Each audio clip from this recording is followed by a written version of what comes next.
Ponni serial இன்னைக்கு எபிசோடில் சாமி சொல்கிறாரு, இந்த பாட்டை பாடி நீ என் ஊரையே மகிழ்விச்சுட்ட, அதனால தான் மலையை தந்தேன் அப்படிங்கிற மாதிரி சொல்லி நீ நல்லா இருப்ப அப்படிங்கிற மாதிரி சொல்லிட்டு இருக்காங்க. அப்போ சாமி சொல்கிறாரு, நீ யாரையுமே கண்மூடித்தனமாக நம்பாத அப்படிங்கிற மாதிரி சொல்கிறாங்க. நீங்கள் சொல்கிறது எனக்கு புரியலையே சாமி அப்படின்னு சொன்னதும், அப்போ என்னை தேடி வருவேன் அப்படிங்கிற மாதிரி அந்த சாமி சொல்கிறாங்க. இன்னொரு பக்கம் ஜெயா வந்து பிரீத்தியை பற்றி ரொம்ப பாராட்டி பேசிக்கிட்டே இருக்காங்க. அப்போ சந்திரசேகர் பொறுத்து பொறுத்து பார்க்குறாங்க. இதுக்கு காரணமே பொன்னி தான் அந்த பாட்டை ஒன்று பாட சொன்னா அப்படிங்கிற மாதிரி சொன்னதும் ஜெயா வந்து நிப்பாட்டிடுறாங்க. சக்தி வந்து ரொம்ப ஹாப்பியாக ஃபீல் பண்ணுறாரு. பொன்னி தான் இதுக்கு காரணமா அப்படின்னு சொல்லி எல்லாருமே ஷாக்காகி நிற்கிறாங்க. அடுத்த சீனில் வீட்டுக்கு எல்லாருமே கிளம்புறாங்க. அப்போ உஷா வந்து வீட்டில் கதவை உள்ள லாக் பண்ணிட்டு தூங்கிட்டு இருக்காங்க.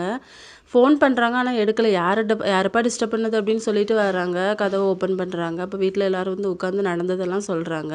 சொன்ன உடனே பொன்னியை பிடிச்சி திட்டுறாங்க உஷா. அப்போ சக்தி சொல்கிறாரு, அதெல்லாம் நடந்து முடிஞ்சிட்டு அப்படின்னு சொல்லிட்டு எல்லாருமே அவங்கவுங்க வேலையை பார்க்க போயிடுறாங்க. அதுக்கப்புறம் பொன்னியும் சக்தியும் வந்து ஆவி பிடிச்சிட்டு இருக்காங்க. இதோட இந்த எபிசோடு முடியுது.